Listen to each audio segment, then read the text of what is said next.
whereas the exit statement terminates the execution of the entire shell. Now, if you've placed that in a shell script, then that means that typically the shell script will terminate and you'll be left back at your login shell. And whether you use return or exit, both of them take an optional parameter.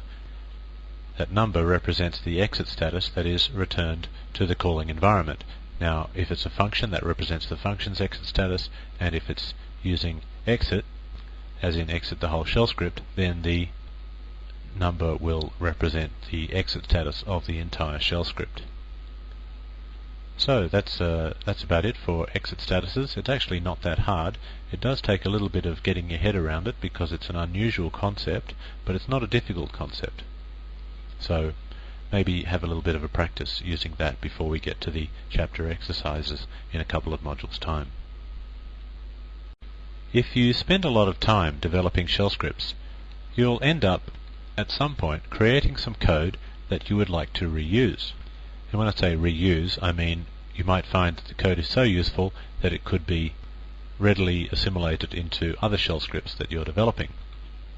Now, of course, it's possible just to simply, copy and paste the useful code from one script to another. But the trouble with that technique is that you then would end up with several copies of your very useful little piece of code. And if you ever decided to make an enhancement to your very useful piece of code, then you'd have to make that enhancement in many places. It's much more professional to actually write that piece of code once and then, if you like, include it wherever it's needed in other scripts. Now, there is actually a sort of an include facility in shell scripts. It's actually the dot command. You may have seen the dot command before. It's actually another way that we can run shell scripts. In fact, I showed it to you at the beginning of this course. It causes the shell script to get executed using the current shell, as opposed to spawning a separate shell, as you recall. Well, that's only one use of the dot command. You can use exactly the same functionality within a shell script to, if you like, include other shell scripts, or at least other functions from other shell scripts, into the code that you've got. Let's have a look at how that might look. Now, I've included two script libraries here. I've called dot, and the parameter to dot the first time is script library 1.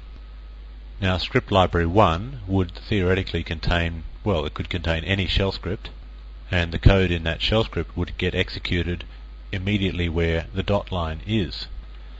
But what's really handy is if script library 1 just happened to contain functions and functions only. Now, in that situation, no code would get executed immediately, but all the functions available in script library 1 would then become available inside this shell script. So, of course, you could then call any function from script library 1. The same, of course, applies to script library 2. I've just thrown that in there to show you that you can actually include several files in the one script if you choose to.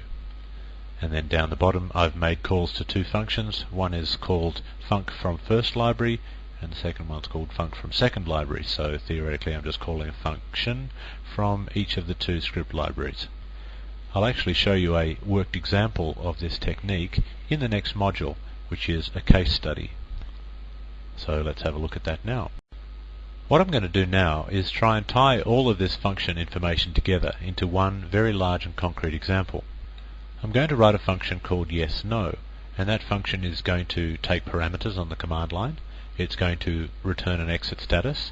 It's going to be a useful and meaningful function with reasonably sophisticated processing inside. It's going to be fully commented, and it's actually going to be placed into what I might call a function library and included into another shell script.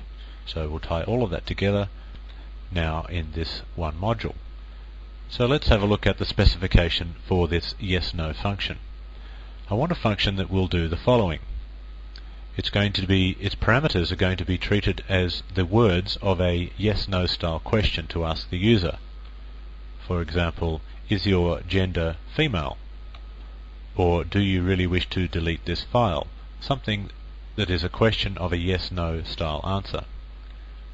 Secondly, it will read an answer from the keyboard and check that the answer conforms to one of the following styles, and that is lowercase y, uppercase y, lowercase yes, or the same for n, no, anything basically that starts with a y or starts with an n.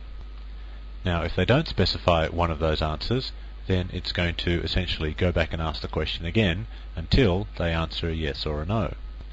So finally they will have hopefully answered a yes or a no. The function will return an exit status of true, or 0 of course, if they answered yes, or an exit status of 1, which we'll interpret as false if they answered no. And then you might use the function in the following way. You could simply say, if yes, no, do you really wish to quit now? And then if they answer yes to that, then the function will return true, which means the if statement will succeed, which means the exit will run. So essentially if they answer yes, then the shell script will exit. So let's have a look at that now. Here is my yes-no function, fully commented, and I've put it inside a file called func_library. And I have made this file available to you all on the CD. Just look in the Chapter 8 folder. So let's have a look at the actual code. Here is the starting line of the function. There's the round brackets and the opening brace. Now obviously there's going to have to be a loop involved because we have to keep asking the question until they answer a valid answer. Now here I could have written while true. I could have put that like that because I want this to be a forever loop, because that's the style of programming that I prefer, but it's actually just equivalent to put while colon. Colon is also a Unix program, just like true, that returns an exit status of 0 always. And also it does nothing, which is very handy. Okay, so that's essentially saying while true, and then the very first thing I'm going to display on the output line is the parameters that they passed in. So the question will be the $. That will be all the words that make up the question. Now after all the words I'm going to put yes or no, and then a question mark, and then a space, and then I'm going to pause right there. I'm not going to go on to the next line. We're going to suppress the new line on the end of the echo statement, and then we're going to go and read the answer. So we'll read the answer, and the answer will be stored in YN, the yes, no. Now it may not be yes, no, they may not type anything at all. But we'll actually only store the first word of their answer in that little variable called YN, and the other variable called chunk will get the rest of their answer in case they happen to type many words of an answer. Then we think of all the different ways that they could type in yes, lowercase, uppercase, capital case, and so on. So if they did actually type one of those versions of yes, then we will return 0, which we will interpret, of course, as true. Now we essentially do the same thing for no, where we return 1. Now if they returned anything else, which is the star option for the case statement, then we'll echo out, please enter yes or no. So the question is, what should we do then? Well, the answer is we just go around the loop again. So we'll just say here, continue around the loop, even though we don't actually have to put the word continue, because what's going to happen is the very next line is the end of the loop, which will mean we'll just go right back around the loop again. We'll go right back to here and do the echo statement again, and we'll just keep going around and around until we either get to this return or this return. So I guess you can summarize that by saying there's only two ways out of this function, and that's via that line or that line, and you can only get to that line or that line if you enter a valid response. Otherwise we loop indefinitely. And that's it. That's the whole function. Notice the use of the exit status here and here. But that's only half the picture. What I'd like to do now is actually show you how you might use the yes-no function. So what I'll do is I'll open up the other file, which is called test yes-no, and you can see that what it does is it dots the function library. So what that essentially does is it includes all the lines from the file called function library as if they were part of this file called test yes no, which means of course that all the functions in that file called func library are available in this shell script.